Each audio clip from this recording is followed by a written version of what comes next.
జిల్లా SP B Umamaheshwara విలేకరుల సమావేశంలో మాట్లాడుతూ కృష్ణా జిల్లా మచిలీపట్నం మండలం ఇనకుదురు గ్రామానికి చెందిన కత్తి సుబ్బారావు అతని భార్య ఈశ్వరమ్మలు 4 రోజుల క్రితం వీరి 6 నెలల కుమారుడు అంజిబాబుతో కలిసి చీరాల వచ్చారని, వీరు పగటిపూట కొత్తపేట 3 రోడ్ల సెంటర్ పరిసరాల్లో కాగితాలు సేకరిస్తూ రాత్రి సమయాల్లో ఫిలిప్స్ దుకాణం ముందు ప్లాట్ఫామ్పై నిద్రిస్తూ ఉండేవారన్నారు. జూలై 1వ తేదీన నిద్రలేచి చూడగానే పసిబిడ్డ కనిపించకపోవడంతో చీరాల 2వ పట్టణ పోలీస్ స్టేషన్లో ఫిర్యాదు చేయడం జరిగిందన్నారు. వెంటనే స్పందించిన సబ్ డివిజనల్ పోలీసులు జల్లెడపాటి ఆధునిక సాంకేతికత సహాయంతో నిందితులను గుర్తించి అదుపులోకి తీసుకున్నారు. నిందితులు 4గురిని అదుపులోకి తీసుకుని వారి నుండి బిడ్డను స్వాధీనం చేసుకుని రిమాండ్కి తరలించామని తెలిపారు. ఈ కేసులో విశేష ప్రతిభ కనబరిచిన చీరాల డీఎస్పీ మహమ్మద్ మైనుద్దీన్, చీరాల 1వ, 2వ రూరల్ సేలను సిబ్బందిని, ఎస్ఏలను, Shakti core team, IT core టీంలను ఎస్పీ అభినందించారు.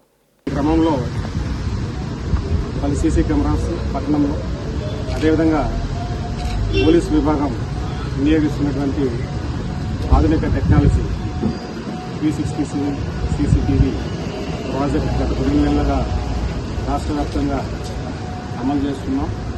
ఈ ఆధునిక టెక్నాలజీని అదేవిధంగా ఎక్కడైతే షాప్ దగ్గర బాలుడు మిస్ అయ్యాడో తీసుకుని పోయారు, ఆ షాప్ దగ్గర నుంచి అన్ని ఎంట్రూట్స్లోనూ మేమంతా కూడా అవైలబుల్ ఉన్నటువంటి సీసీ కెమెరాస్ని పరిశీలించడం, ట్రాక్ చేయడం, అదేవిధంగా పోలీస్ విభాగం వారు ఉపయోగిస్తున్నటువంటి ఆధునిక టెక్నాలజీ 360 సీసీటీవీ ప్రాజెక్టులో ఉన్నటువంటి సాంకేతిక పరిజ్ఞానాన్ని ఉపయోగించి ఒక పర్సన్ని, ఒక బైక్ని ఐడెంటిఫై చేయడం జరిగింది.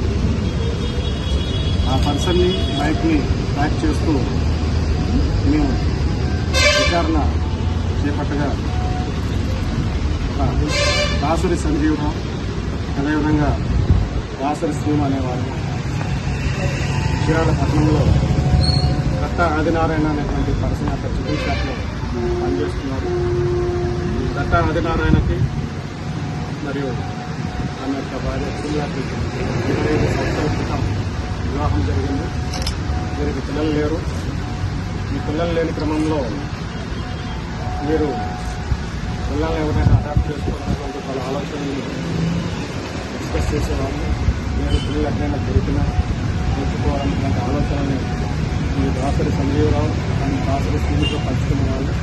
వీళ్ళిద్దరూ కూడా కట్ట ఆదినారాయణ చికెన్ షాప్లో పనిచేసేవాళ్ళు. ఈ విషయాన్ని దృష్టిలో పెట్టుకొని ఈ దాసరి సంజీవరావు, దాసరి శ్రీనివాస్ వాళ్ళు పిల్లలను తీసుకొని ఇస్తే అమౌంట్ ఇవ్వాలన్నటువంటి ఉద్దేశాన్ని చెప్పడం,